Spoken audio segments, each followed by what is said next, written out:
Welcome to Bite at a Time Books, where we read you your favorite classics one bite at a time. My name is Bree Carlile, and I love to read, and wanted to share my passion with listeners like you. Be sure to follow the show on your favorite podcast platforms so you get all the new episodes. Or you can follow the show on YouTube, where we have playlists for all the stories. You can find us on all the social medias at Bite at a Time Books, or on our website, biteatatimebooks.com, where you can also sign up for our newsletter for more information on what we're reading and what's coming next for the podcasts. We're part of the Bite at a Time Books Productions Network. If you'd also like to hear what inspired your favorite classic author to write their novels, and what was going on in the world at the time, check out the Bite at a Time Books Behind the Story podcast, Tuesdays, wherever you listen to podcasts. Today we'll be continuing The Return of Sherlock Holmes by Arthur Conan Doyle. The Adventure of the Six Napoleons. Bite 4. When we met again next evening, Lestrade was furnished with much information concerning our prisoner. His name, it appeared, was Beppo, second name unknown. He was a well-known ne'er-do-well among the Italian colony. He had once been a skillful sculptor and had earned an honest living. But he had taken to evil courses and had twice already been in jail. Once for a petty theft, and once, as we had already heard, for stabbing a fellow countryman. He could talk English perfectly well. His reasons for destroying the busts were still unknown, and he refused to answer any questions upon the subject. But the police had discovered that these same busts might very well have been made by his own hands, since he was engaged in this class of work at the establishment of Gelder & Co. To all this information, much of which we already knew, Holmes listened with polite attention. But I, who knew him so well, could clearly see that his thoughts were elsewhere, and I detected a mixture of mingled uneasiness and expectation beneath that mask which he was wont to assume. At last, he started in his chair, and his eyes brightened. There had been a ring at the bell. A minute later, we heard steps upon the stairs, and an elderly, red-faced man with grizzled side whiskers was ushered in. In his right hand, he carried an old-fashioned carpet bag, which he placed upon the table. "Is Mr. Sherlock Holmes here?" My friend bowed and smiled. "Mr. Sandford of Reading, I suppose," said he. "Yes, sir, I fear that I'm a little late, but the trains were awkward. You wrote to me about a bust that is in my possession." "Exactly. I have your letter here. You said I desire to possess a copy of Devine's Napoleon, and am prepared to pay you £10 for the one which is in your possession. Is that right?" "Certainly." "I was very much surprised at your letter, for I could not imagine how you knew that I owned such a thing." "Of course you must have been surprised, but the explanation is very simple. Mr. Harding of Harding Brothers said that they had sold you their last copy, and he gave me your address." "Oh, that was it, was it? Did he tell you what I paid for it?" "No, he did not." "Well, I'm an honest man, though not a very rich one. I only gave 15 shillings for the bust, and I think you ought to know that before I take £10 from you." "I am sure the scruple does you honor, Mr. Sandford. But I have named that price, so I intend to stick to it." "Well, it is very handsome of you, Mr. Holmes. I brought the bust up with me, as you asked me to do. Here it is." He opened his bag, and at last we saw placed upon our table a complete specimen of that bust, which we had already seen more than once in fragments. Holmes took a paper from his pocket and laid a £10 note upon the table. "You will kindly sign that paper, Mr. Sandford, in the presence of these witnesses. It is simply to say that you transfer every possible right that you ever had in the bust to me. I'm a methodical man, you see, and you never know what turn events might take afterwards. Thank you, Mr. Sandford. Here's your money, and I wish you a very good evening." When our visitor had disappeared, Sherlock Holmes's movements were such as to rivet our attention. He began by taking a clean white cloth from a drawer and laying it over the table. Then he placed his newly acquired bust in the center of the cloth. Finally, he picked up his hunting crop and struck Napoleon a sharp blow on the top of the head. The figure broke into fragments, and Holmes bent eagerly over the shattered remains. Next instant, with a loud shout of triumph, he held up one splinter, in which a round, dark object was fixed like a plum in a pudding.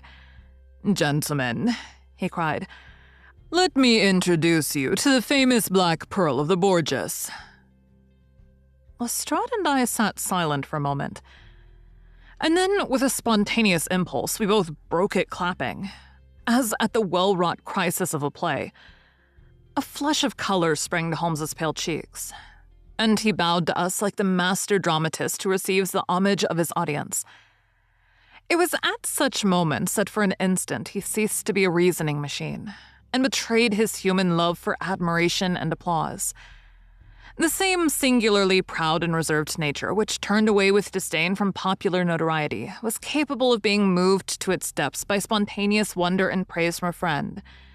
"Yes, gentlemen," said he, "it is the most famous pearl now existing in the world, and it has been my good fortune, by a connected chain of inductive reasoning, to trace it from the Prince of Colonna's bedroom at the Docker Hotel, where it was lost, to the interior of this, the last of the 6 busts of Napoleon which were manufactured by Gelder & Co. of Stepney. You will remember, Lestrade, the sensation caused by the disappearance of this valuable jewel, and the vain efforts of the London police to recover it. I was myself consulted upon the case, but I was unable to throw any light upon it. Suspicion fell upon the maid of the princess, who was an Italian, and it was proved that she had a brother in London, but we failed to trace any connection between them. The maid's name was Lucretia Venucci, and there is no doubt in my mind that this Pietro who was murdered 2 nights ago was the brother. I've been looking up the dates in the old files of the paper, and I find that the disappearance of the pearl was exactly 2 days before the arrest of Beppo for some crime of violence, an event which took place in the factory of Gelder & Co. at the very moment when these busts are being made. Now you clearly see the sequence of events.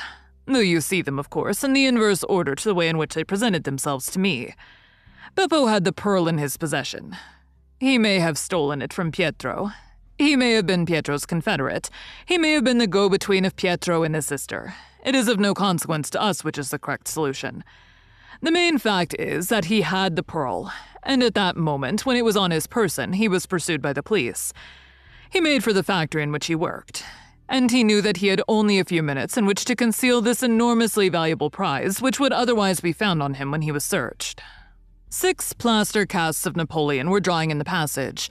One of them was still soft.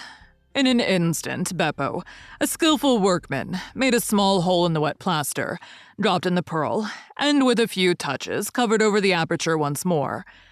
It was an admirable hiding place. No one could possibly find it. But Beppo was condemned to a year's imprisonment, and in the meanwhile his 6 busts were scattered over London. He could not tell which contained his treasure. Only by breaking them could he see. Even shaking would tell him nothing. For as the plaster was wet, it was probable that the pearl would adhere to it, as in fact it has done. Beppo did not despair, and he conducted his search with considerable ingenuity and perseverance. Through a cousin who works with Gelder, he found out the retail firms who had bought the busts. He managed to find employment with Morse Hudson, and in that way tracked down 3 of them. The pearl was not there. Then, with the help of some Italian employee, he succeeded in finding out where the other 3 busts had gone. The first was at Harker's. There he was dogged by his confederate, who held Beppo responsible for the loss of the pearl, and he stabbed him in the scuffle which followed. If he was his confederate, why should he carry his photograph? I asked. As a means of tracing him. If he wished to inquire about him from any third person, that was the obvious reason. Well, after the murder, I calculated that Beppo would probably hurry rather than delay his movements. He would fear that the police would read his secret, and so he hastened on before they should get ahead of him. Of course, I could not say that he had not found the pearl in Harker's bust. I had not even concluded for certain that it was the pearl, but it was evident to me that he was looking for something, since he carried the bust past the other houses in order to break it in the garden, which had a lamp overlooking it. Since Harker's bust was 1 in 3, the chances were exactly as I told you, 2 to 1 against the pearl being inside it. There remained 2 busts, and it was obvious that he would go for the London one first. I warned the inmates of the house so as to avoid a second tragedy. and we went down with the happiest results. By that time, of course, I knew for certain that it was the Borgia pearl that we were after. The name of the murdered man linked the one event with the other. There only remained a single bust, the reading one, and the pearl must be there. I bought it in your presence from the owner, and there it lies." We sat in silence for a moment. "Well," said Lestrade, "I've seen you handle a good many cases, Mr. Holmes. But I don't know that I ever knew a more workmanlike one than that. We're not jealous of you at Scotland Yard. No, sir, we're very proud of you. And if you come down tomorrow, there's not a man from the oldest inspector to the youngest constable who wouldn't be glad to shake you by the hand." "Thank you," said Holmes. "Thank you."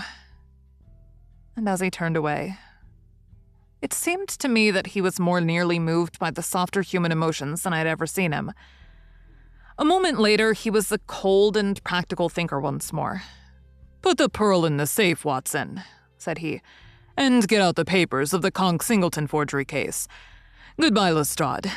If any little problem comes your way, I shall be happy, if I can, to give you a hint or two as to its solution." Thank you for joining Bite at a Time Books today, while we read a bite of one of your favorite classics. Again, my name is Bree Carlile, and I hope you join us tomorrow for the next bite of The Return of Sherlock Holmes. If you enjoyed our show, be sure to follow us so you get all the new episodes. We would also love for you to drop us a rating on your favorite podcast platform.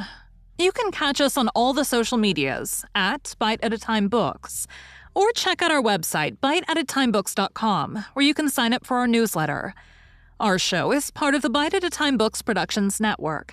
If you would also like to hear about the authors who write the books we read on the show, check out the Bite at a Time Books Behind the Story podcast, wherever you listen to podcasts, or on biteatatimebooksbehindthestory.com.